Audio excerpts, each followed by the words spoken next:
You must practice. Everything else will come.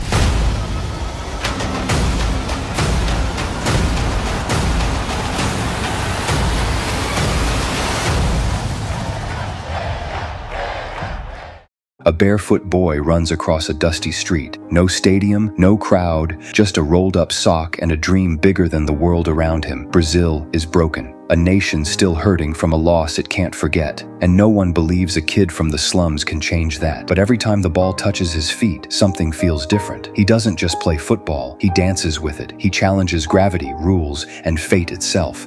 They laugh at his style, they doubt his size, they tell him he's too young, too poor, too different. What they don't see is the birth of a legend who will one day make the world stop and watch. So let's begin the story. The story starts in a small village in Brazil. Here, most children don't go to school. Instead, they work all day polishing shoes on the streets. After finishing work, the kids don't have real toys. They don't even have a real football, so they do something clever. They secretly take old socks and torn clothes from nearby houses. They tie them together and make their own football. Then they start playing on the dusty ground. One of these children is a boy named Dico. His younger brother always follows him everywhere. While they are playing, some older kids push Dico's younger brother into the water. The little boy starts crying. He is wet, dirty, and angry. Then something funny happens. He picks up wet mud from the water and throws it at Dico. Seeing this, Dico laughs. The other kids laugh too. Soon, everyone forgets about football. They drop the ball and start throwing mud at each other, turning the game into pure fun. Later, Dico and his brother go back home, covered in mud. When their mother sees them, she gets worried and asks what happened. Dico quickly lies. He says that while coming home after polishing shoes, his brother slipped and fell into the river. But the younger brother doesn't stay quiet. He tells the truth. He says they got dirty while playing football. Hearing this, their mother becomes very angry. She never wanted her children to play football, and there is a reason for that. Dico's father was once a very good football player. People in the town respected him for his skills. But one day, during a match, he got badly injured. That injury damaged one of his legs forever. His football career ended right there. Now, instead of playing football, he works as a cleaner just to support his family. Because of this, Dico's mother believed football only brings pain. She didn't want her children to suffer the same fate. Then came the year 1950. Brazil was playing an important World Cup match in Uruguay. At that time, there was no television, so people all over Brazil stopped their work and sat quietly around their radios to listen to the match. Streets went silent. Shops closed. Everyone was praying for Brazil to win, but that day turned into a nightmare. Brazil lost the match very badly and was knocked out of the World Cup. As the news spread, tears filled the eyes of the people. Grown men cried. Families sat in shock. Football meant everything to Brazil. Even little Dico, lying on the roof and listening to the radio, couldn't stop his tears.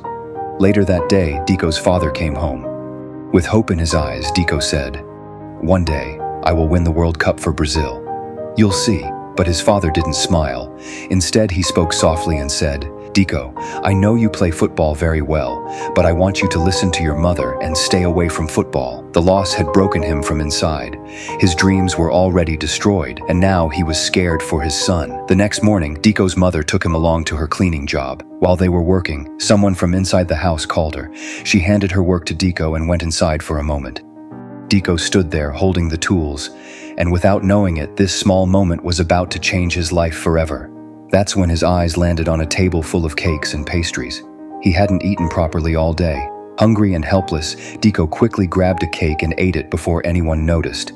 Just then, a group of boys came in talking loudly. They were excited. They were talking about a football tournament where children would play. They said that the best players would be selected for the famous Santos Football Club. The boys started naming their favorite football players. Each one said who he wanted to play like.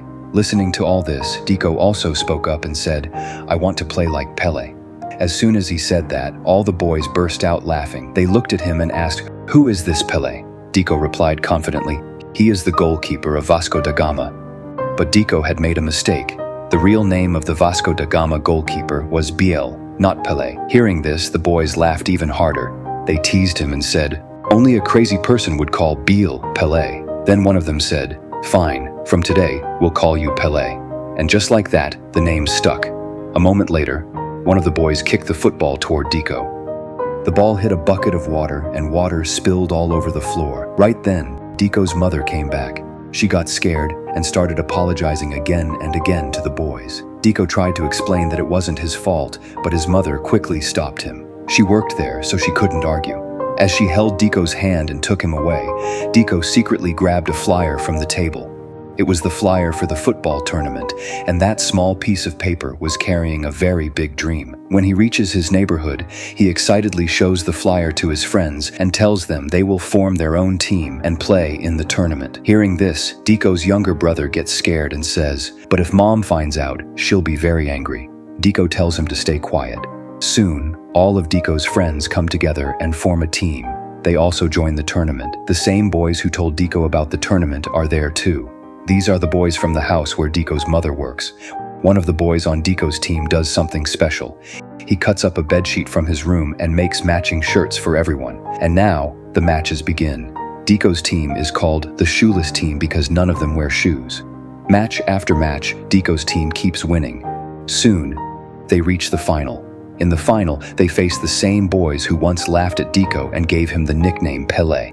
Just hearing that name makes Deco angry. None of the boys on Deco's team have football shoes, so they steal sacks of nuts from a food warehouse, sell them, and use the money to buy old shoes. The shoes don't fit anyone properly, and the boys are not used to playing with shoes at all. Now, it's time for the final match. Their opponent is the King team. Just before the match starts, the announcer speaks on the microphone and says, "The captain of the shoeless team is Pelé." Hearing this name again, Deco feels furious. He hates being called Pelé. The final match begins, and during the game, the players of the opposite team keep teasing Deco, calling him Pelé again and again, and this makes him very angry. But the truth is, Deco's team is not playing well at all. Before halftime, they give away 6 goals. By the end of the first half, the score is 6-0. Everyone looks tired and defeated. Then Deco and his teammates do something unexpected. They take off their shoes. None of them are used to playing football with shoes. They are poor kids from the slums. Bare feet is how they have always played. As soon as they start playing barefoot, everything changes. Their movement becomes faster. Their control becomes better. Deco's team starts playing beautifully. 1 goal, then another, and another. Soon, they score 6 goals. The score becomes 6-6. Deco plays amazingly. Everyone watching is shocked. The crowd starts cheering for him. They keep shouting, "Pelé! Pelé!" They don't know his real name. They only know him as Pelé. Earlier, the other team had written the name Pelé just to insult him. But now, the name sounds powerful, and for the first time, Deco is no longer angry about it. Deco's father is also watching the match. He feels proud and happy. He can see that his son plays football even better than he ever did. But suddenly, trouble arrives. The people whose nutsacks were stolen show up. They recognize the boys and start chasing them. Deco and his friends run away as fast as they can. Deco and his best friend Diago cross a river and hide inside a mud tunnel. Then it starts raining heavily. Slowly, the ground above the tunnel begins to break. Deco somehow escapes, but Diago gets trapped. The tunnel collapses, and Diago dies there. Deco is completely broken. He feels responsible for his friend's death. Crying badly, he runs to his mother and tells her everything. His mother hugs him tightly and comforts him. She tells him that when something bad is meant to happen, it happens, and he should not blame himself. Through tears, Deco says, "Mom, I want to be a good boy. From today, I will go to school every day. I will study, and I will never play football again." After this, Deco starts going to school. He helps his father with cleaning work, and he truly stops playing football. But Deco's father wants him to return to the game. That afternoon, he had seen the match. Behind their house, there is a mango tree. His father tells him, "I used to practice football with mangoes from this tree. Unripe mangoes for shooting, ripe mangoes for balance." He is trying to push Deco back toward football. At first, Deco shows no interest, but slowly, day by day, he starts practicing again, just like his father did. Time passes. Now Deco is 13 years old. One day, a man comes to Deco's house. He is the manager of the Santos Football Club. He selects Deco and takes him into the club. Deco finally starts playing football for Santos, but here, things are not easy. Deco does not play well with the other boys. His performance is very poor, and deep inside, Deco feels scared and worried. Slowly, Deco starts thinking that maybe football is no longer for him. With this thought, he decides to go back home. He believes he should do what feels right for him. So Deco leaves and heads toward the railway station. There, he meets an old footballer named Didi. Didi is a player from the Santos Football Club. Didi looks at Deco and asks, "Where are you going?" Deco replies, "I'm going home, sir." Didi asks, "But why?" Deco explains everything. He says he can't play like the other boys. If he stays here, nothing will change. But if he goes back home and studies, he won't have to do cleaning work like his father. After listening carefully, Didi explains something important to Deco. He tells him, "The way you play football is old, but it's beautiful." Didi continues, "When black people were enslaved, a martial artist named Ginga stood up to protect them. Later, this Ginga style became part of football and made the game special. But after Brazil lost the World Cup in 1950, people believed Brazil lost because of this style. So the country stopped playing football this way." Then Didi looks at Deco and says, "But you play in the Ginga style, and you are very good at it. That's why your coach doesn't like your style." Then Didi gives Deco two choices. He says, "First, you can show your Ginga style to everyone and prove how good it really is. Second, a train is coming. You can get on it, go home, and live a normal life." After saying this, the train arrives at the station, but Deco does not get on the train. Instead, he turns around and runs back to the football field. Now Deco plays football with his whole heart. He plays freely in his Ginga style and scores some amazing goals. The coach watches in shock. He calls Deco and asks, "What are you doing?" Deco thinks he has done something wrong, so he quickly says, "Sorry, sir, I won't do it again." But the coach surprises him. He says, "No, do it again." And this time, Deco scores even more goals using his Ginga style.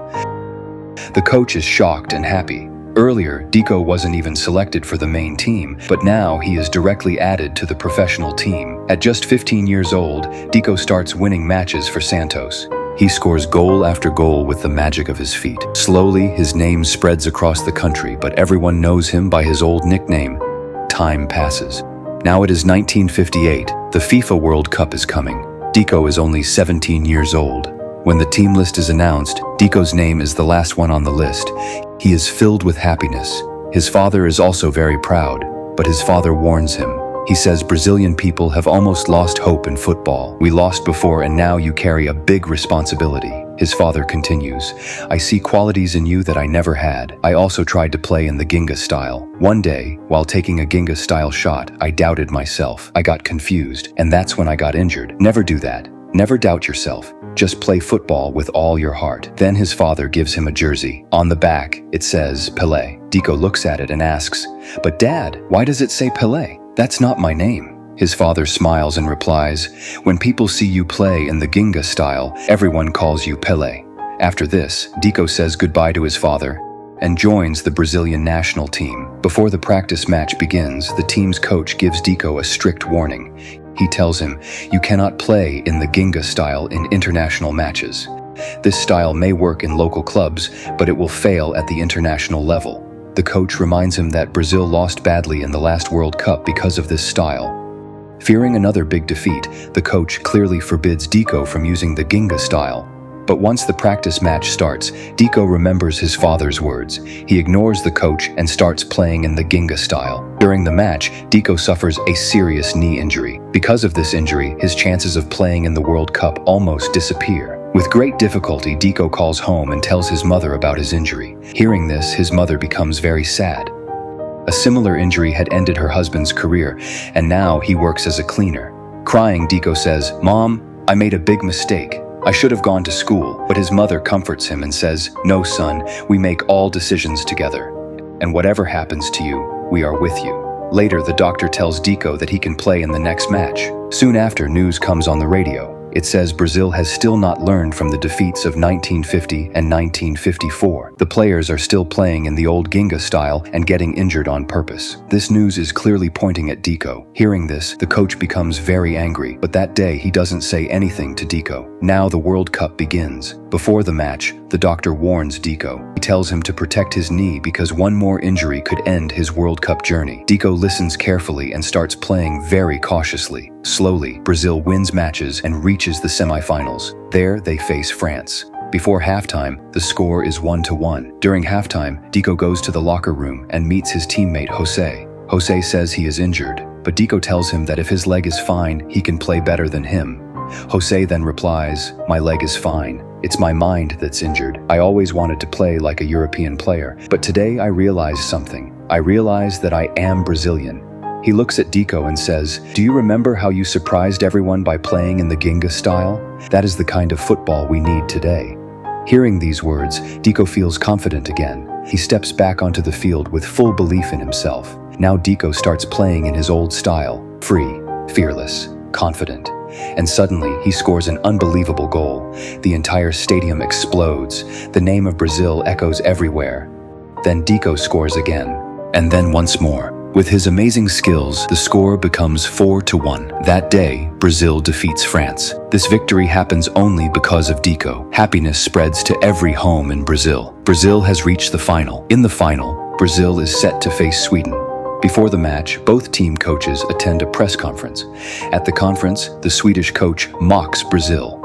He says Brazil has no discipline, no proper plan, and no clear style.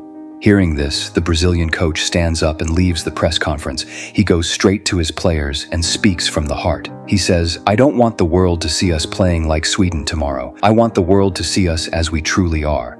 Our true game is the Ginga style. I don't know if we will win or lose, but I want us to give the world a great match." The next day, the final match begins. Almost every Swedish player keeps an eye on Pele. They don't want him to shine. Still, after just 4 minutes, Sweden scores the first goal. Darkness spreads across Brazil. Homes fall silent, but Deco or Pele does not give up. He plays harder, and soon he scores. Brazil scores the equalizer. The goal fills the team with energy. Not long after, Brazil scores again. Now Brazil is leading 2-1, but they don't stop. They keep attacking. One goal after another. Brazil scores 5 goals in total. Sweden manages only 2. The entire Swedish stadium goes silent. Meanwhile, tears of joy fill the eyes of people across Brazil. That day, Brazil wins its first World Cup trophy. And all thanks go to Pelé, or rather, Deco. From that moment on, Deco is known everywhere as Pele. The Brazil versus Sweden match becomes legendary. A match the world will never forget. After this, the Ginga style becomes famous all over the world. Everyone wants to learn it. Everyone wants to watch it. In 1961, the Brazilian government honors Pelé and declares him a national treasure. Pelé also becomes the youngest player in history to play in and win the World Cup at just 17 years old.